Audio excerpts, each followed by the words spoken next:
Good evening, ladies and gentlemen, and welcome to the Hexagon Studio Theatre. I'd like to take this opportunity to remind you to please turn your cell phones off. Also, please bear in mind that any recording or photography of any kind is strictly prohibited. Also, because we are over capacity tonight, I'd like to take this opportunity to remind the performers to project. Thank you and enjoy the show.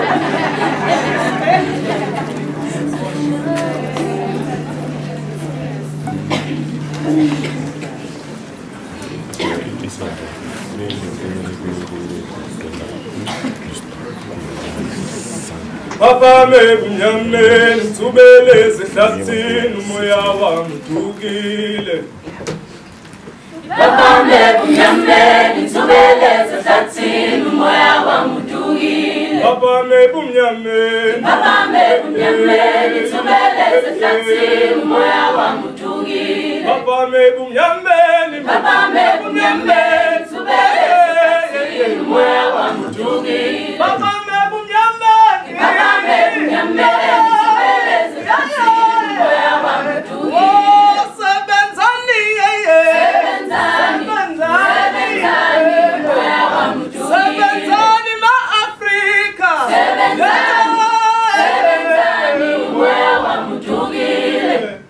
Let's unite and fight all discrimination, unite.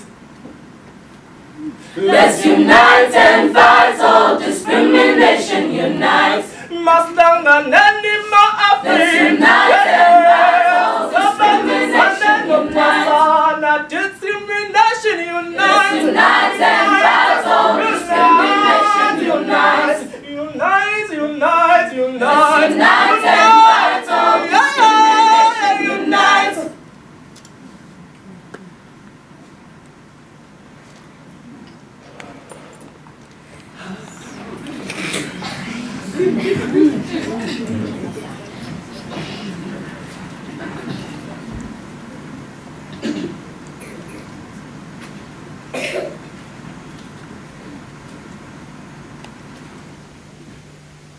Who am I?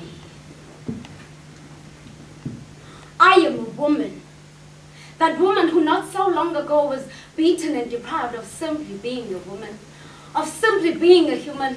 That woman who cries, runs, fears, and hides. That woman who stays strong. That woman who holds on. What am I? I am an African woman. My blood mixes with the soil, mixes with the roots of isiqunga, mixes with the cries of anger, anguish, pain, love, and hope. My skin, the color of the ground I walk upon. My afro black, black as its past. My afro puffed and curled, plaited and formed to a crown of a true African queen.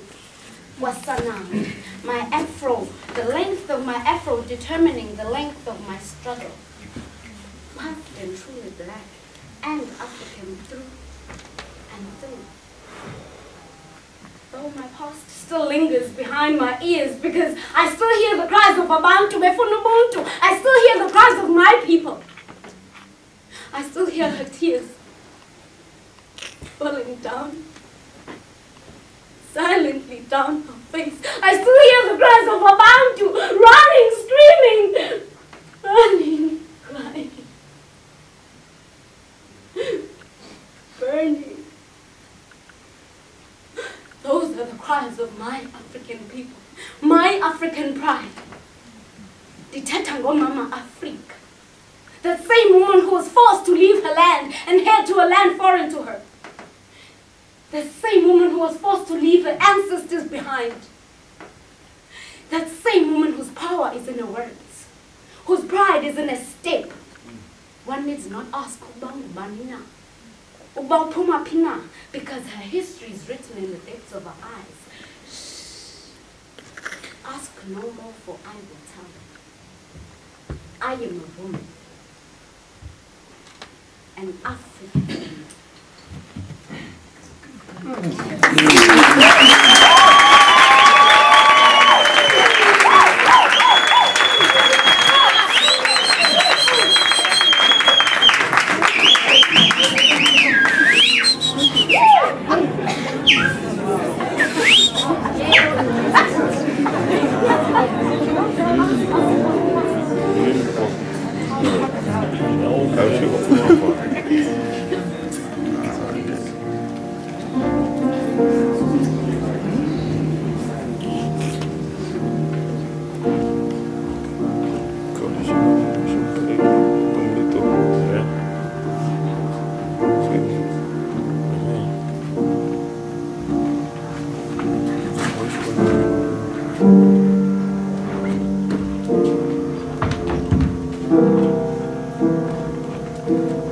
We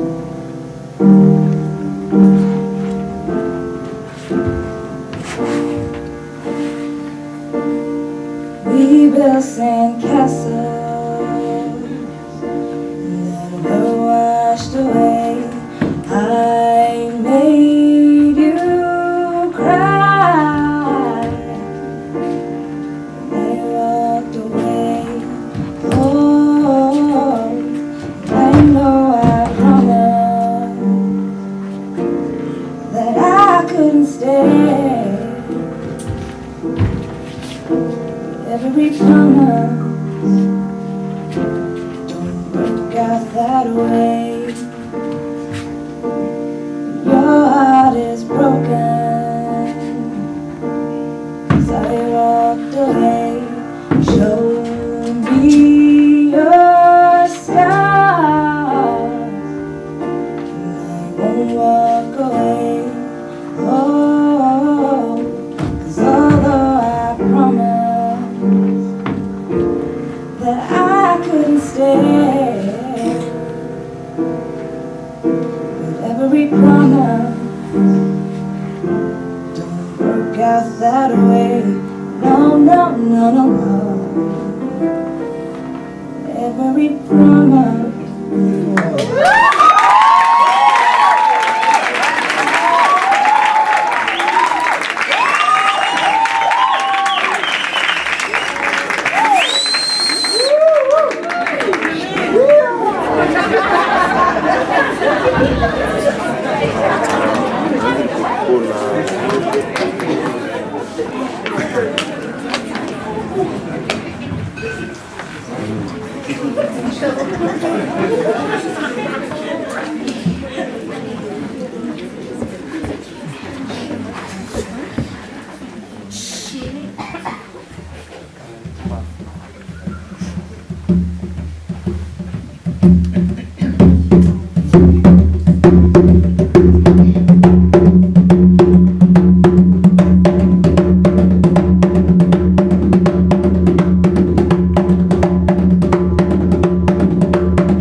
Something explodes and shakes the neighborhood.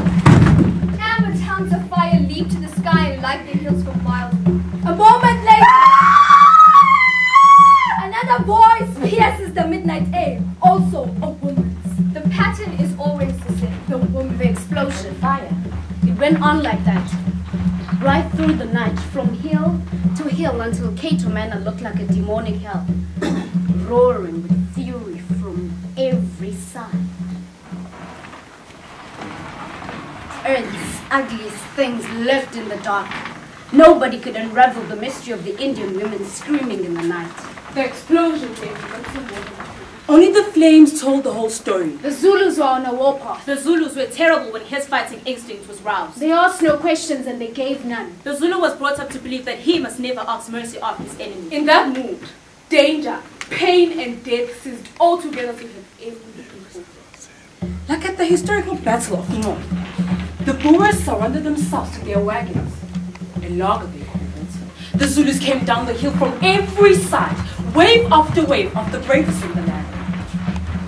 The Boer gun was accurate and deadly. It mowed them down in their thousands. Word came from the battlefront to great King Ding and his capital. The king warriors praised from the moment. Yeah, the white man still breathes fire!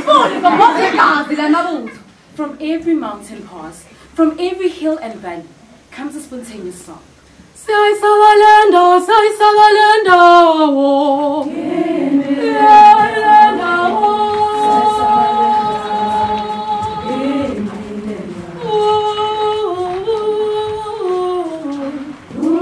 The warriors polished their spears and poured into Dingade's Umuntu crowd. They fight as the finest human race has fought for the things they love and considered precious in life. The terror of the night is gone, and the voice of the Indian woman is still. The charred petrol drums, and the ruins gaping to heaven tell the terrible story. The story is in the tension which fills the atmosphere. Danger can be sensed in the air men breathe.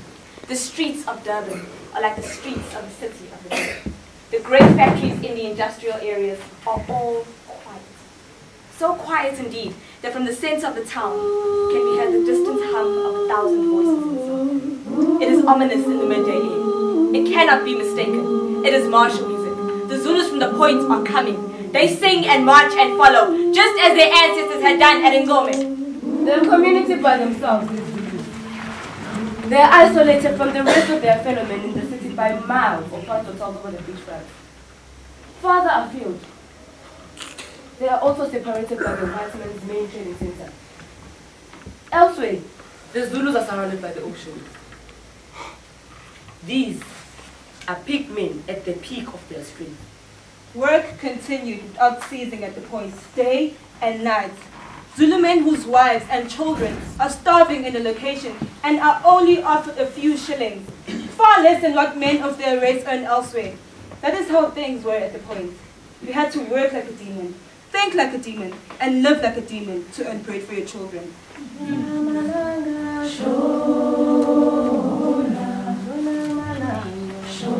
You see, the Zulus sing and march up Point Road, into Milner Street, finally Old Fort Road. No words stopped them. Only then could. From there, they marched on and on, up Booth Road, into Brier Road, finally Tollgate. From there, they spilled into Cato Manor and the surrounding Indian settlements. This was to reinforce the terror which had vanished with the coming of the morning sun. Human passions, wounded and frustrated, had suddenly burst out into wild excess of rioting. One section went up Bush Road, crossed the stream and went up to the side of the hill to a group of Indian cottages. The Zulus surrounded the first Indian cottages they got to. Their leader went straight to the front door and kicked it with his boots. Nobody replied. The door is locked. The Zulus smashed the windows and set the curtains on fire. They go to the other and the next until the whole Indian cottage is in flames. An Indian woman from a banana plantation nearby sees the smoke and shouts across to the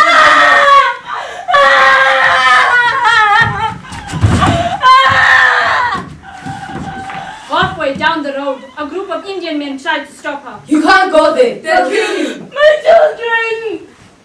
Where are they? In the house!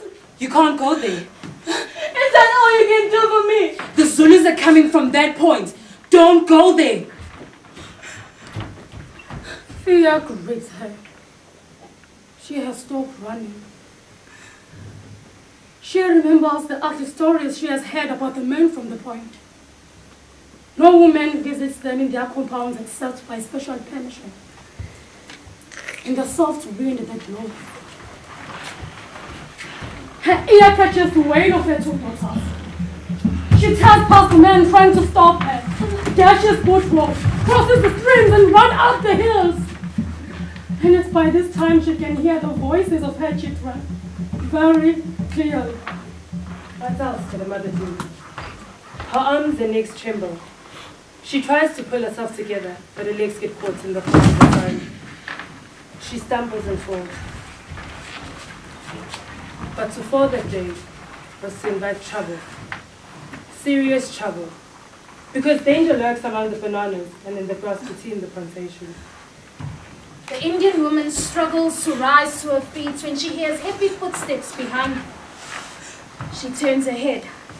A man of Africa is coming towards her. A stranger. She screams and tries to run, but strength was gone from her legs. She remains on the ground, waiting for the worst. Brother.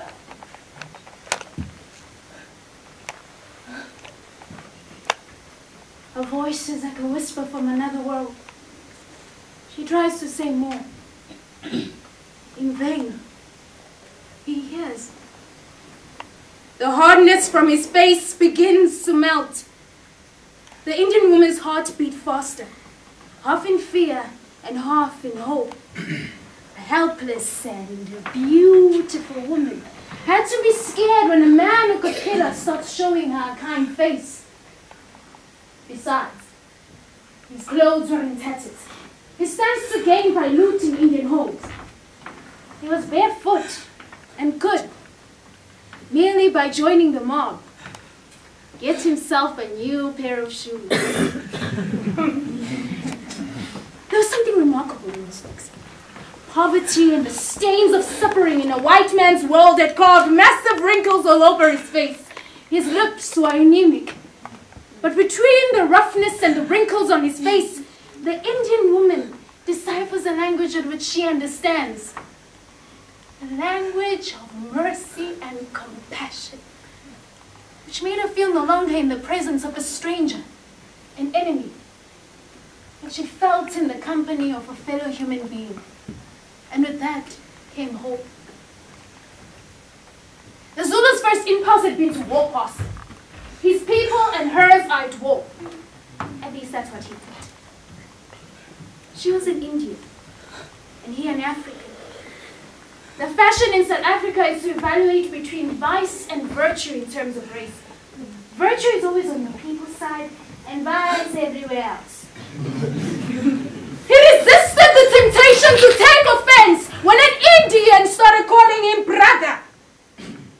Besides, if he stands much longer by her side, there's always the danger that the menfolk of her race, probably hiding among the bananas, might shoot him. On the other hand, the conflict between his people and the Indian does not make any sense to him. Why should the Zulus and the Indians, both of them in shackles, kill each other? But he reminded himself it was none of his business to right the wrongs of a lunatic country. He had his own wife at Mahlabatini, Umuntu, right in the heart of Zululand, and his two little daughters to look after. Umuntu was 13 years old, and Nolwazi was much younger. He does not want his wife to be a widow, or his daughters to be orphaned. He had left home to keep away from danger. The Zulu reminded himself. He turned to walk away. Brother! The woman whispers again. Something swells up within the man of Africa makes him stop. Something cannot suppress. Helplessness he cannot be indifferent to. It was against his traditions. But the man of Africa told himself, the Zulus died because they regarded the man as inferior. It aroused his anger, all his fighting instincts to see his own people. The descendants of the heroes of Nome find joy in the murder of men, women, and children. Just because they were Indian. What can I do for you, Mako? Save my children, brother. My house is burning. He looks at the flames. It was danger to go anywhere near them. The Indian woman turns her head and asks him a question. Do you not have children, brother? To this he did not reply. The flames that had enveloped the whole house gushed lustily out the windows. Amid the roar and the crackling of the flames, he heard young, frightened voices like those of his young little girls. And to Matabati, he could not be deaf. Come, Mako. Let us go to your children. She ran as fast as her feet could carry her. She ran and she could hear her children. The Zulus from the point cheer and laugh when they see her. Not to you, son of Zulu. She'll be yours for life. He does not look at them, nor does he reply. Where are the children? The man from Mahlabatini inquires. This way. She leads him to a window. The wall collapses and makes entry through it to the children impossible. Everywhere else was fire. He smashes another window on the same side. A burst of smoke hits his face. Then a ball of fire. He coughs.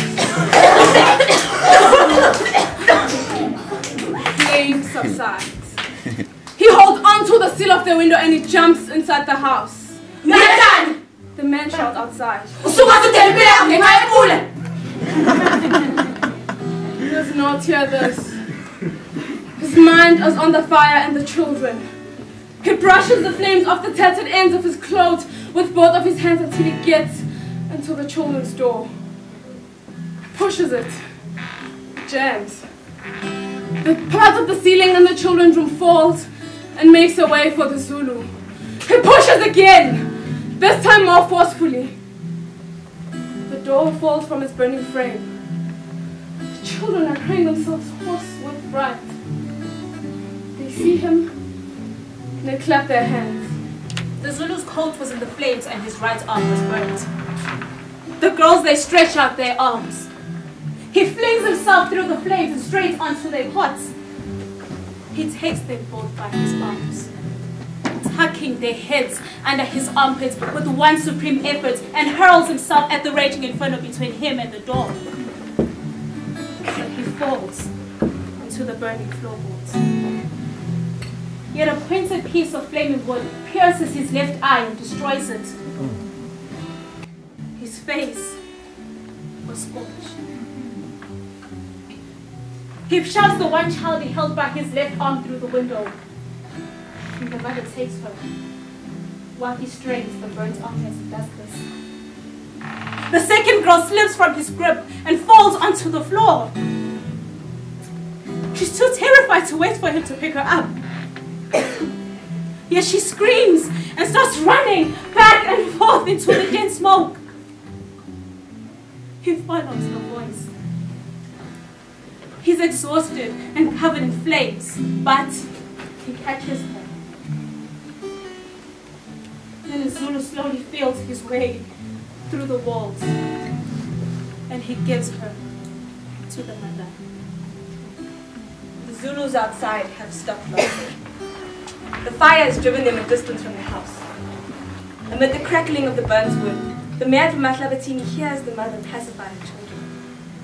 He feels rewarded. He grips the burning sill and tries to jump out. The sill collapses, and with it the entire wall. He falls back into the flames. He hears the woman shout in broken Zulu, "Hold on to this! Do you see the bamboo? Hold on to it and I'll pull you out!" He cannot see anything. He gropes about from one burst of flames to the other. The Zulus who have burnt the house have started running away. They're amid the banana trees when they hear a loud, powerful voice above the noise of the falling iron cry. Tell me, not to mine! I got my journey! They run faster into the plantation, like men in flight from something deadly in the skies. The walls of the house crack and then fall. The roof collapses with a deafening crash. The Indian woman sits and weeps.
Because of my blackness.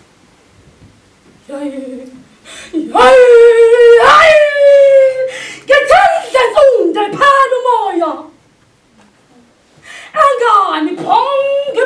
bongi bongi sakwe bugas. Ishweshe singashwabeki sakushinga.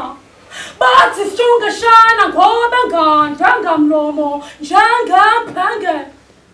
Engakophosi mkukwini ngavutshelwa ngutyena.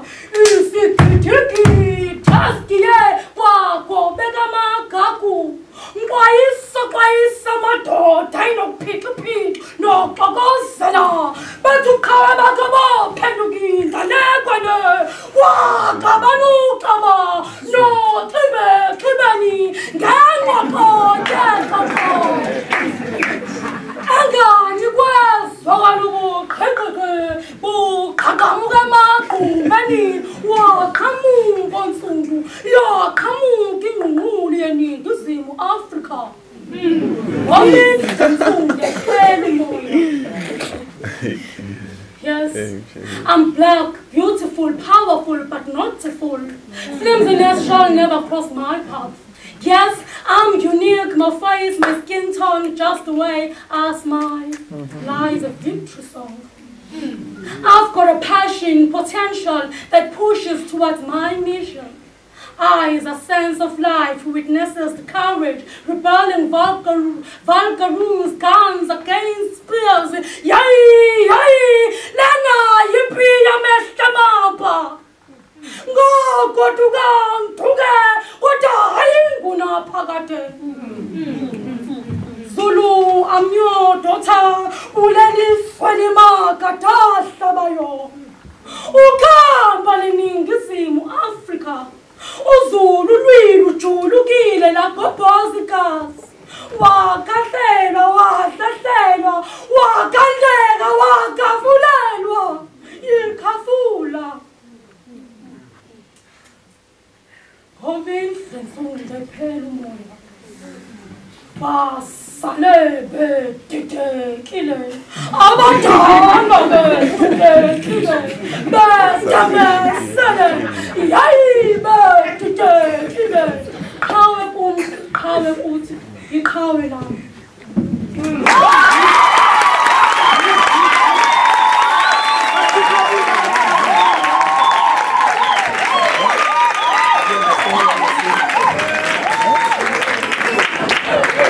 What is the jacket I need to take?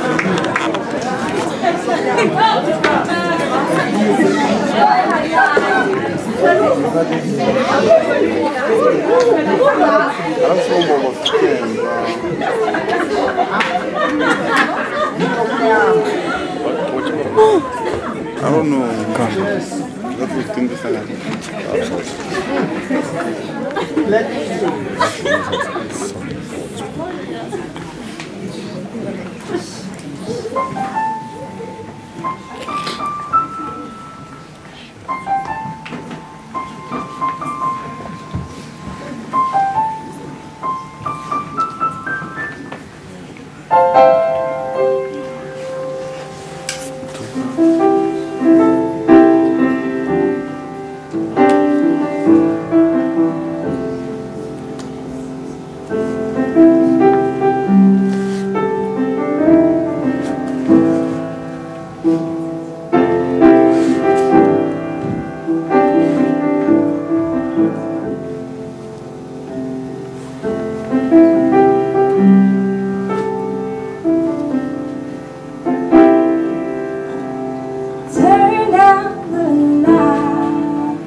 love you,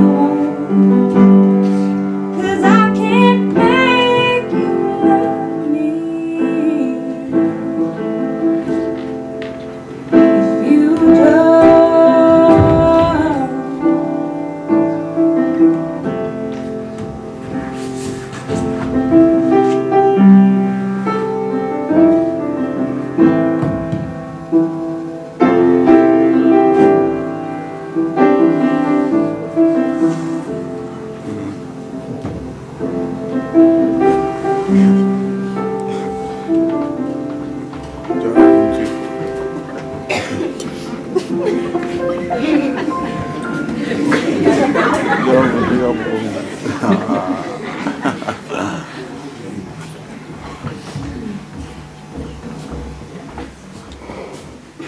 As a boy, I shared a game with my father.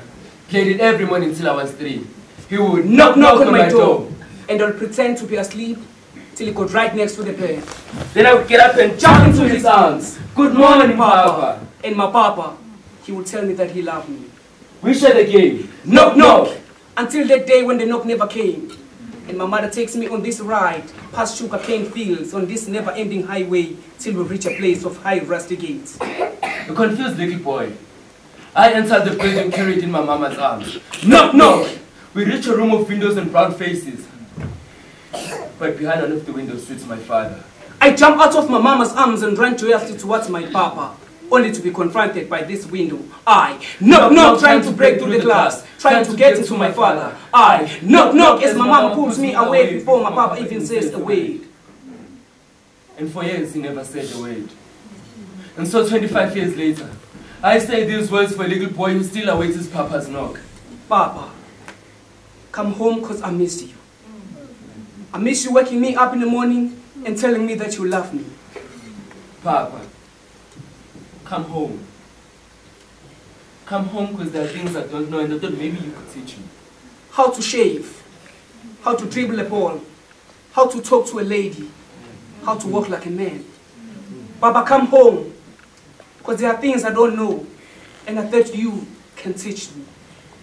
And so 25 years later, a little boy still cries. I say these words and try to will and try to father myself, Papa. And I dream of a father who says the words my father did not. Dear son, I'm sorry I never came home. For every lesson I failed to teach, hear these words. Shave in one direction, in strong deliberate strokes. Fill the page with the brilliance of your own ballpoint pen. Walk like a god and a goddess shall come to you. No longer will I be there to knock on your door, so you must learn to knock for yourself. Knock, knock down doors of racism and poverty that I could not. Knock, knock down doors of opportunity for the lost brilliance of a black man who crowned these hills. Knock, knock with diligence for the sake of your children. Knock, knock for me, for as long as you are free. These prison gates cannot contain my spirit. The best of me still lives in you. Knock, knock with the knowledge that you are my son, but you are not my choices. Yes, we are our father's sons and daughters, but we are not their choices. For despite their absence, we are still here, still alive, still breathing with the power to change this world. One little boy and a girl at a time. Knock, knock, who's they? We are!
Ungazokhuluma ubhontshisi.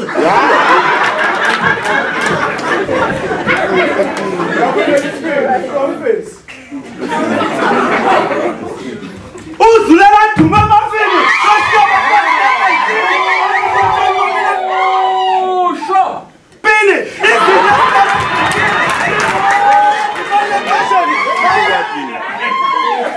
The new high am Better is the higher mention. Yeah. She quite lovely. Hey! Get on your tongue. Anyway, my name is Eric Smith. I come all the way from Great Britain, Queen Victoria. Hey, man!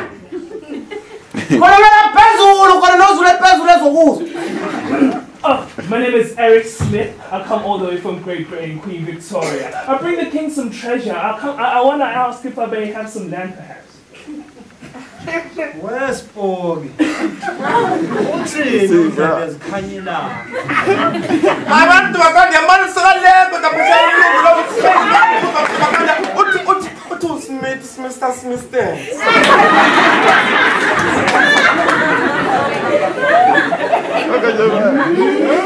Smith, Mr. Smith.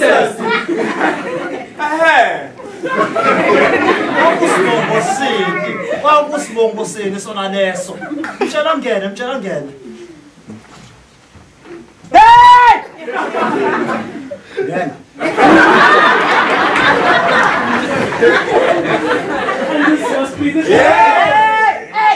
Hey! Coca!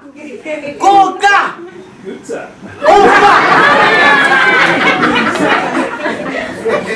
As I've said, my king, I bring you some very expensive beer. It's been brewed for about 100 years, top class. I wonder if I may have some land perhaps. Spog. Collega. I want to my kind. What's it this I'm shop? I'm to my kind. I want to shop at you from shop of bad. I'm to my kind.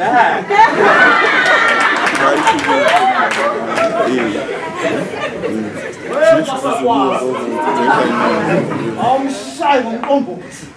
We know it's Umuntu.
Oh, it's quite lovely. It's very delicious. Quite lovely. Top class. But I think you should try my beer. It's much more delicious, but it's quite lovely.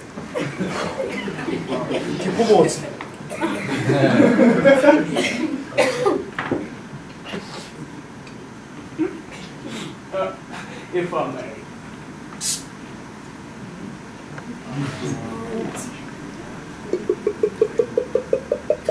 Yay!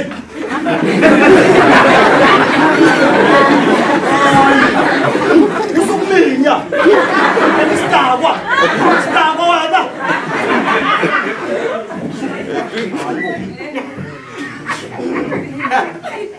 Kanti kubula umuntu wena.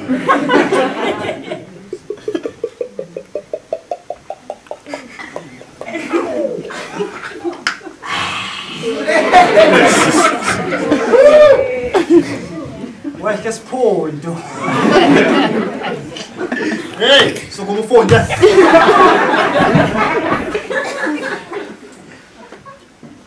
Musu khosa umlomo futa. Perus. Beer. Wisdom. Wisdom wena. Wisdom. Onda. Perekupi. It's called Black Label. Wisdom now. It's very good. Yeah, call it whatever you want. Yeah. Angaling negithuba noSmiso. Sesizegana bani.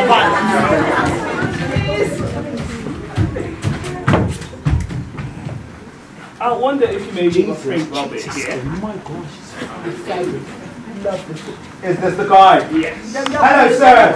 Very nice to meet you. I promise you, it's going to be a great meeting. Listen, we need a piece of your land. Focus, mate. We need this half of your land. We'll keep this half. You can have the other half. We just need a simple nod from you, yeah?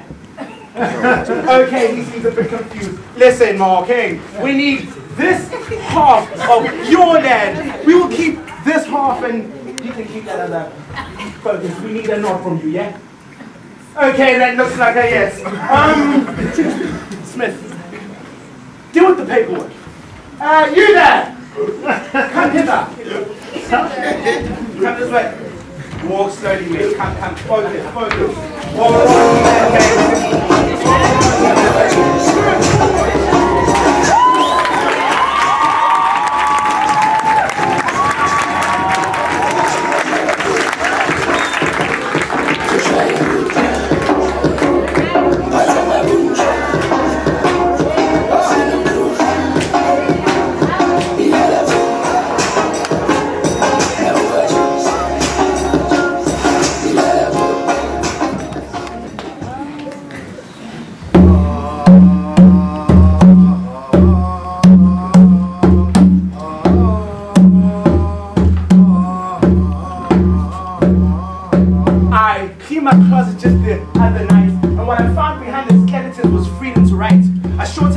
Make sure that I was reading this right. It was black domination, freedom's daylight. Freedom ain't light, it's dark as passages. Tubman's ashes, Sarah Bartman's asses. Shaka Zulu's penis might be black as molasses, but it carries the seeds that run within all black kids. Kid being black is a mind state, one that a white hates. Black is in the genes that starts to sag when you gain weight. Black is in the back that the white man couldn't shoulder. Black is what the white wants to be when he grows up. Black. Matter of fact, scholars say that we're original man. Pity the fool. Better yet, invented cool. If that ain't cool, then what's appealing to you? Wait, if that ain't cool, then would a black moon walker cool the cool kids? Rewind and show show the kids what cool is. Our godfather of soul, water the growth. He gave light to the green and now blacks are gold.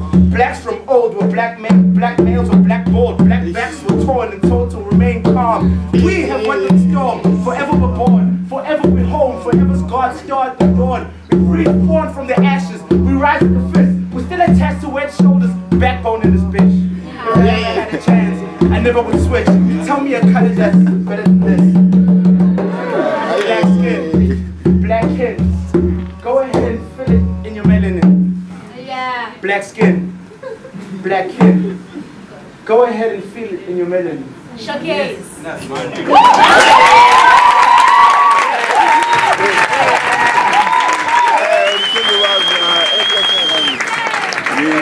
Childish. Comment ni boso kana yini basana na khawra.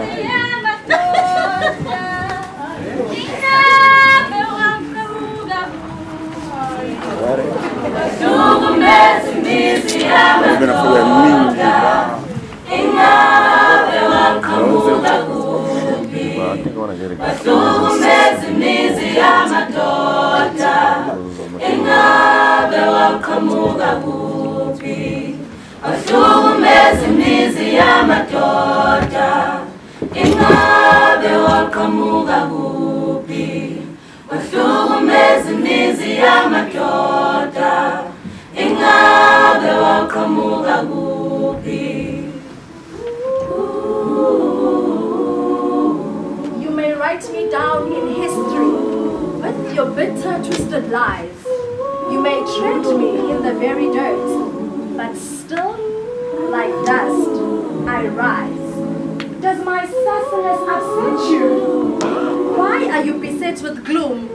As it cause I walk like I've got oil wells pumping in my living room. Just like moons and like suns with the certainty of tides. Just like hopes springing high. Still, I rise. Does my haughtiness offend you? Don't you take it awful hard, cause I laugh like I've got gold mines digging in my own backyard. Did you want to see me broken? Bowed head, lowered eyes, shoulders falling down, weakened by my soulful cries. You may shoot me with your words. You may cut me with your eyes. You may kill me with your hatefulness. But still, like dust, I rise. Does my sexiness upset you? Does it come as a surprise that I dance like I've got diamonds at the meeting of my thighs? Out of the history's shame, I rise. Out of the hearts rooted in shame, I rise. I am a black ocean, leaping and welling and swelling. I bathe in the tide into daybreak that's wondrously clear. I am the gift of my ancestors. I am the hope of the slave. I rise, I rise, I rise.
just finished the trick, still not recycled, brand new from the box.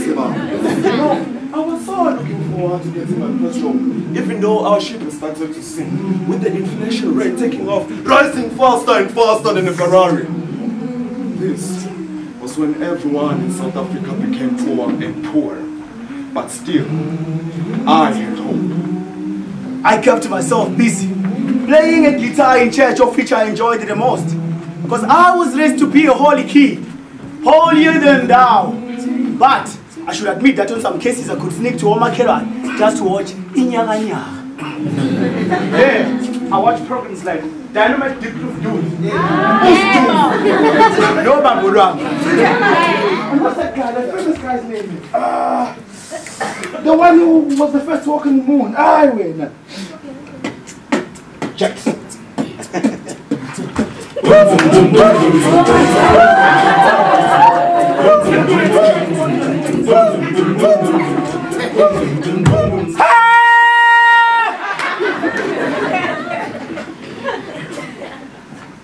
May his soul rest in peace.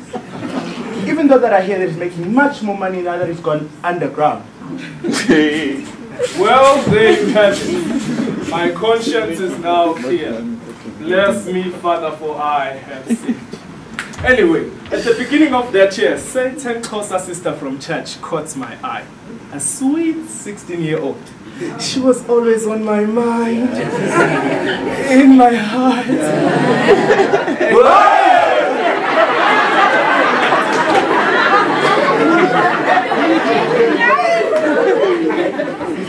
And everywhere else one can imagine. 24/7.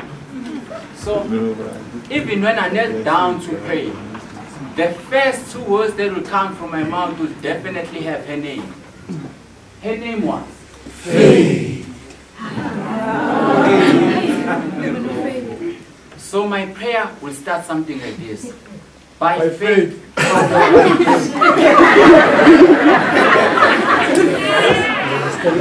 And will end that. In Jesus' name, by faith. I loved all the scriptures in the Bible that mention the name, and I even memorized them by head. Hebrews 11 verse 6. For we walk by faith. Verse 38. Now the just shall live by faith. Verse 38. For without faith, it is impossible to please you. I love all the colors of Faith's dresses. Her duke, her handbags. I even like the smell of her Vaseline. Every time we make eye contact, I started to shiver. If I did not see her in church, I couldn't concentrate at all. Oh my God. I was in love. But, according to my religion, this was a sin. A born-again brother must not fall in love until he's 30. And then it is just a family. So I had to fight this guy. I prayed, fasted, cried, trying to overcome this temptation.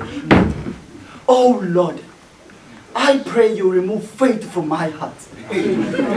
No, not faith, but Sister Faith. For without faith, it's impossible to please you, Lord. But Faith and Sister Faith stayed put in my heart. I started to worry a lot about my appearance, spending longer hours in the shower than before, applying light brown key polish to my face and to lighten it. Even applying you stay soft and smooth. My hair always shine with sunflower cooking oil. My shoes always shine with a mixture of lemon and sugar bars. My pants over-ironed with pleats. Oh. By the third month, I was so in love that I had an eating disorder, sleeping disorder, and thinking disorder. My appetite had vanished. If I did sleep, all I could dream of was faith. If I did think, all I thought of was faith. But I could not tell anyone, not a single soul, about my feelings. because according to my religion, that was a sin. Is loving someone before you are dirty and unemployed a sin?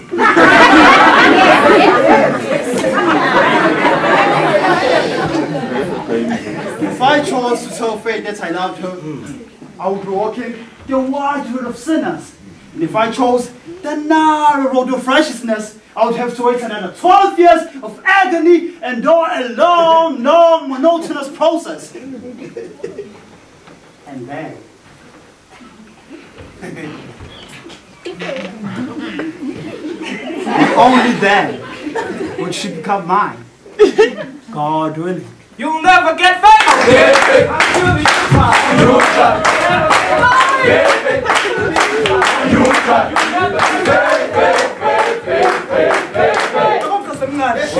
My uncle, the black sheep of the family, used to say, Nabona, ngaphambi kokuthi ukhethe umaqondana enza isiqinisekiso ukuthi zonke imbali engadini izulu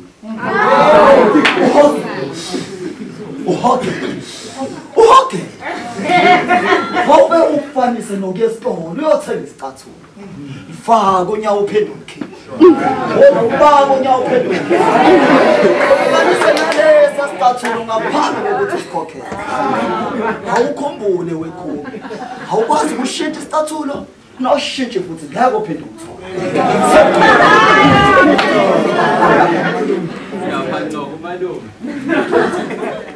Confusing, isn't it? So I had to do it my way. I had to strike the iron while it was hot. Strike the fucking hot iron! But the challenge was, how? I couldn't face her, let alone talk to her. I just wish it had been nowadays. Then go to Facebook, get to mix it, no man get to WhatsApp. For 1 week I wrote at least 10 letters, which never got to her. Most of them about 1 or 2 sentences. Yes, no! Romantic. No, that one is too old-fashioned. My dearest Faith. That one is too religious.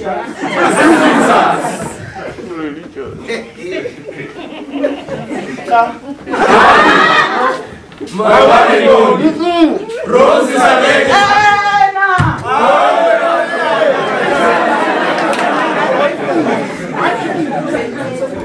So this particular Sunday, I told myself that I will hand over the letter. I had rehearsed exactly how we get hand over 1,000,000 times in my head. When I felt as confident as the pressure about that, taking a pen and to get that shit.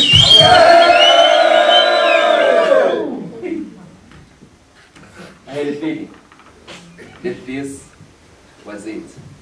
In church, the pastor gave a powerful sermon which offended my poor heart.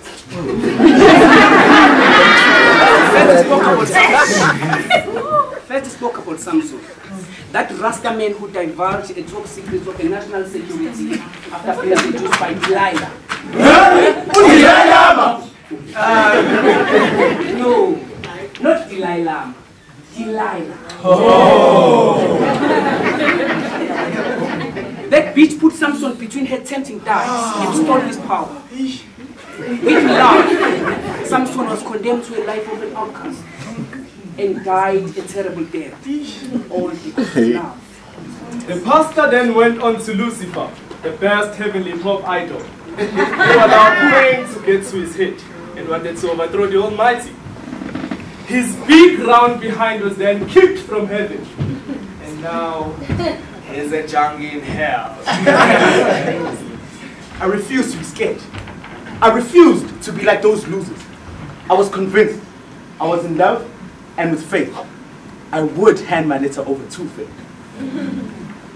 After the service, I took my letter and I put it in a by-air envelope with red and blue stripes on it, with the initials SWALK.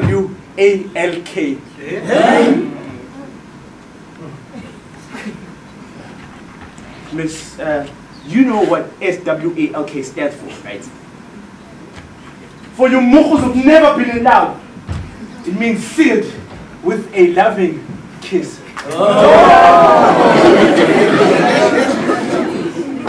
Anyway, I took my letter and I put it inside my hymn book.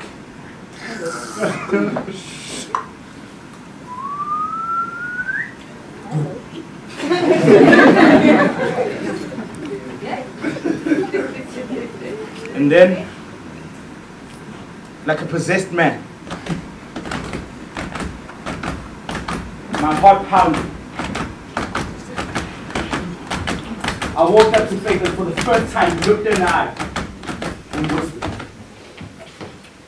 "We Faith, there's something for you in this book. Hold it with care. And if you don't like it, please return it to me or burn it.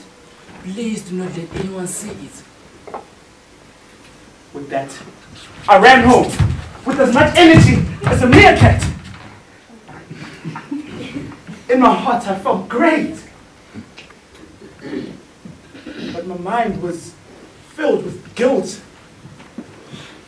anguish, and a million questions like, What if she shows the letter to the pastor? what if she shows it to the parents? Will the pastor tell the whole congregation?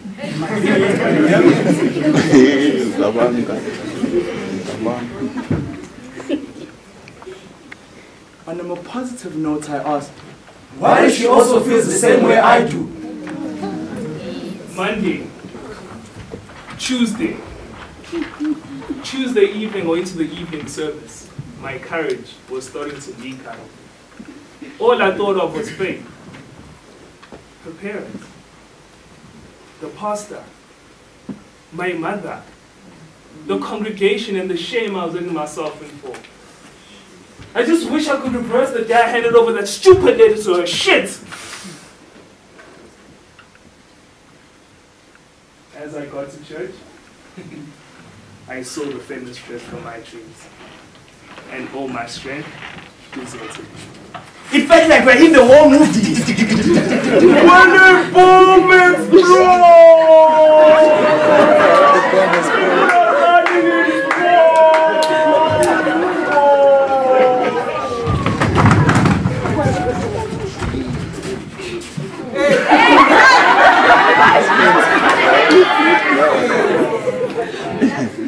Brother Kumbu. What did I say, Mr. Lloyd?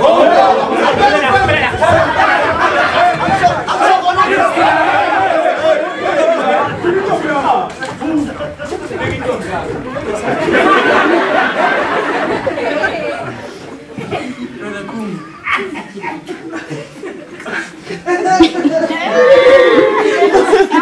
Sister Faith, you are in deep trouble.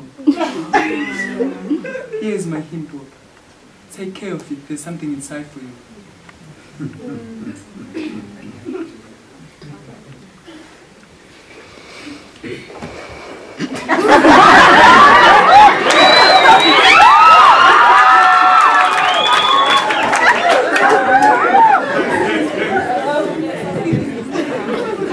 I ran to the toilet, locked the door, ripped open the same envelope I had sent, pulling out a nicely folded floral blue paper, staring at it for as long as I can remember, hands shaking and knees shivering. What in? We all want to use the toilet! This is not your mother's house! Why do you come to church? It's not! Hey, come to sister!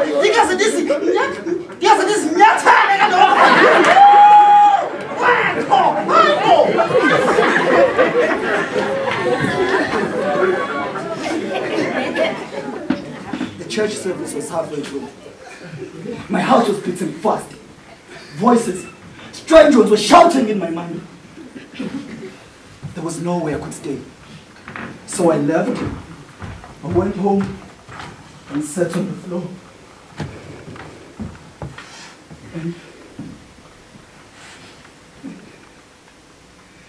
And what?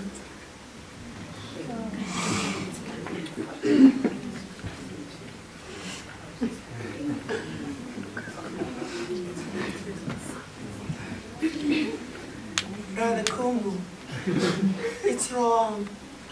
I will help you with the prayer.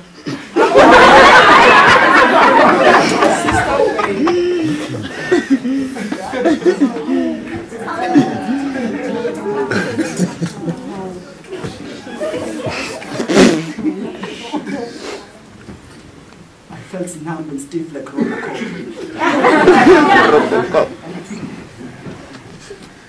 I didn't attend the Wednesday open air service, Friday service, Saturday choir practice, Sunday morning Bible study at 8 a.m.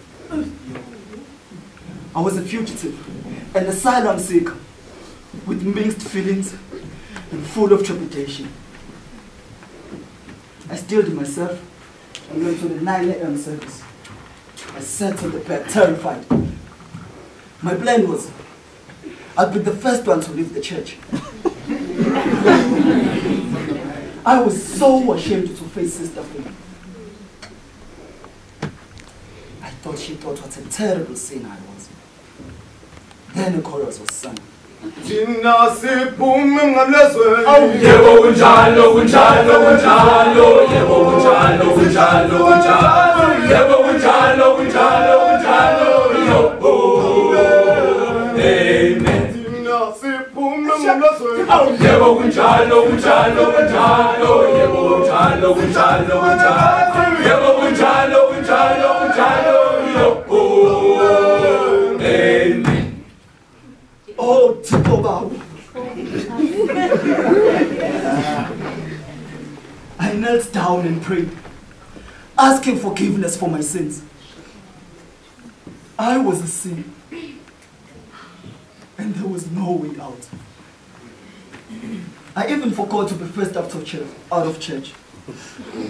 When suddenly I finished my prayer, there were only 2 other people with me. Umuntu lo mama ohleze fakaza njalo enkondweni. Efakaza ukuthi uNkulunkulu umkhombisile ngephupho ukuthi ikhaya lakhe eqediwe ezulwini. Aw. Mase kuba uThemba. uThemba lo hlezi enze inhlambuluko eyodwa.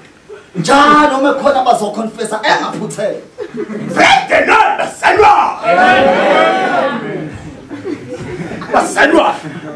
This week, when I was going around doing my testifying round, I met a very beautiful lady. Basanwa, the devil is powerful. But Jesus is more powerful.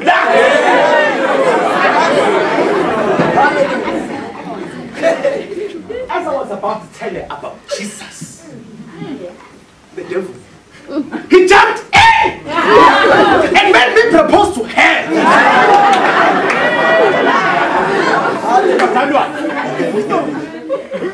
The devil is powerful. But Jesus is more powerful.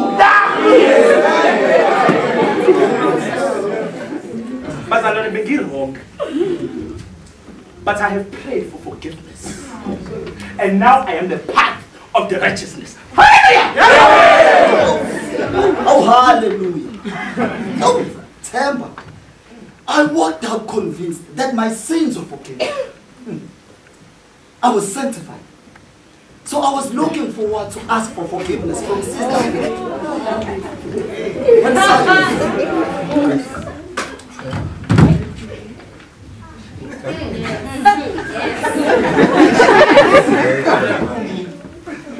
Why are you avoiding me?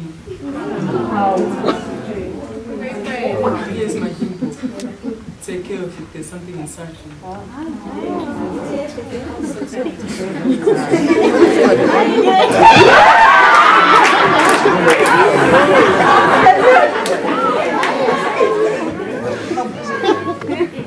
I'm no brain Haban, but I can run. Holding the info on my chest, I ran faster than Oscar Pistorius.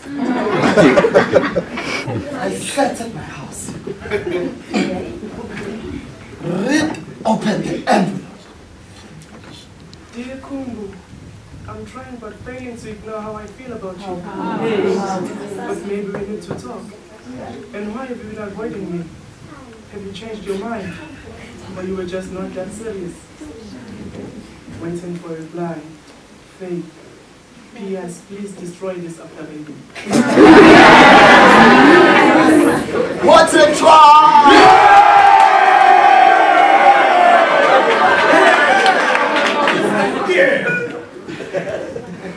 I sang a new song, danced a new dance. For the first time in my life, I practiced the I love you love me look.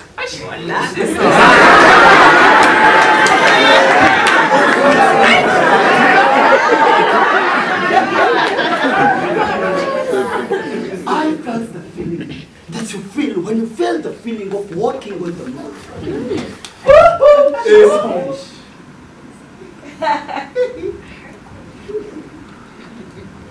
One, 2, 3, 4, 5, 6 letters via the hymn book. Even the Bible sometimes. We were so in love. But vulnerable. Sasengcupheni ukuthi sibanjwe. Sixoshwe konzweni. Abefundisi basibuke njengabantu abedla isonto. Kodwa sivumanga. Sasebathandeni. Before we even knew about it, Mina no Faith had already exchanged tens of hundreds of letters and photographs. Can you imagine? Yet in the 3 months of our secret love affair, me and my Faith had never been together alone. This was too risky and dangerous for us. The only time we were together was in the company of church members. And we tried by all means to hide our feelings. Could you? Sure. Nami, that's the thing again. We managed to hide our feelings. But, as the saying goes, where there is a will, there is a way. After coming back from choir practice, me and my Faith we managed to sneak in some few minutes at the back of the shops of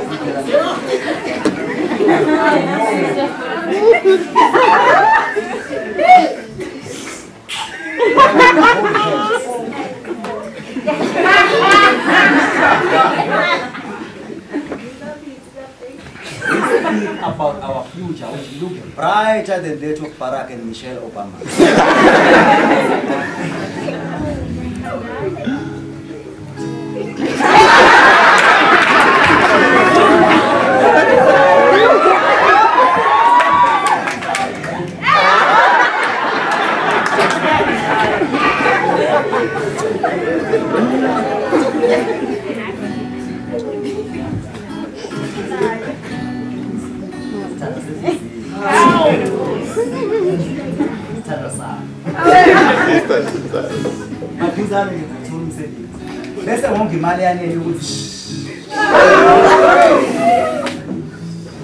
Honey, call me Mrs. Nkala. Save money for a big white wedding in a hotel. And save money for honeymoon in Dubai or Mauritius. And we buy our big house, Homa suburbs, and have our firstborn, a boy. No hand, the pig. A pig? What's that, baby? Hello, I said call me Miss Scala. A pig, a girl, hello. Oh, okay. Mrs. Nkala. Let's compromise. Let's have twins. A boy and a girl. Okay, whatever. As long as I'm with you. It could be half Xhosa, half Zulu, and the Kataj Tan.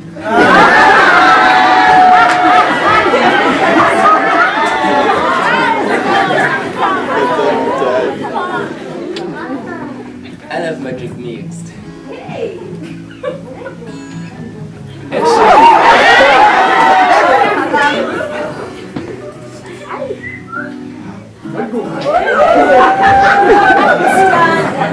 I love you.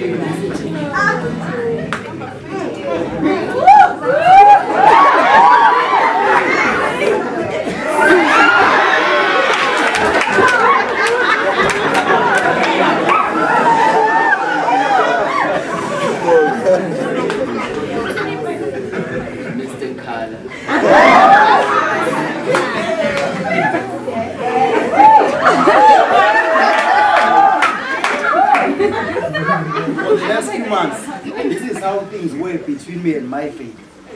We talked, we laughed, and we cried. And that is as far as it went. It was a winter Thursday evening. I was sitting outside with my mother and my brother. I had no appetite at all. I was so sick in love. My heart was beating faster than Usain Bolt can run. Because in my mind and in my heart, all I thought of was my faith. Faith.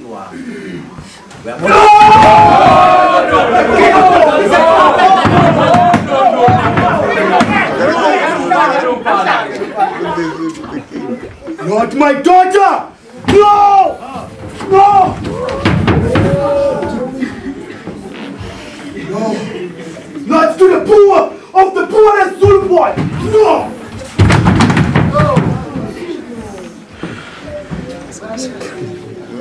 I will kill you with my bare hands like I did to my daughter.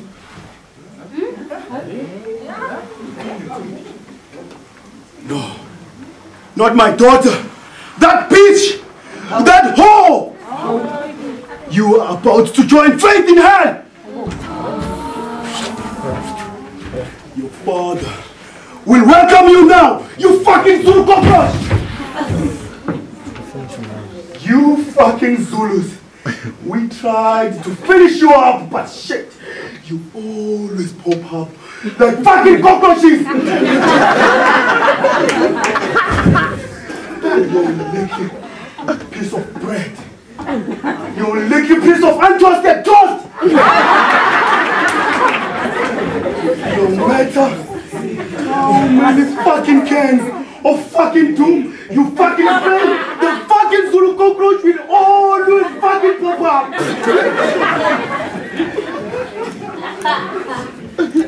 Lord,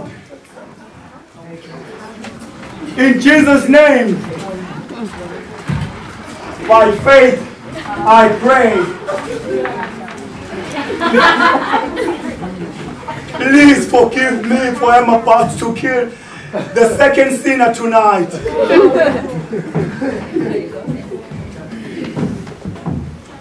Amen. My faith.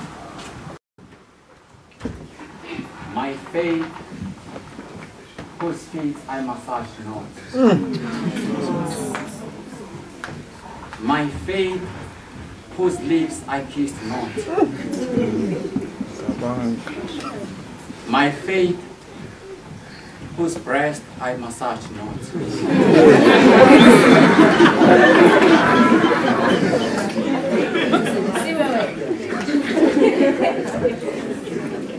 My faith in love.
Move on.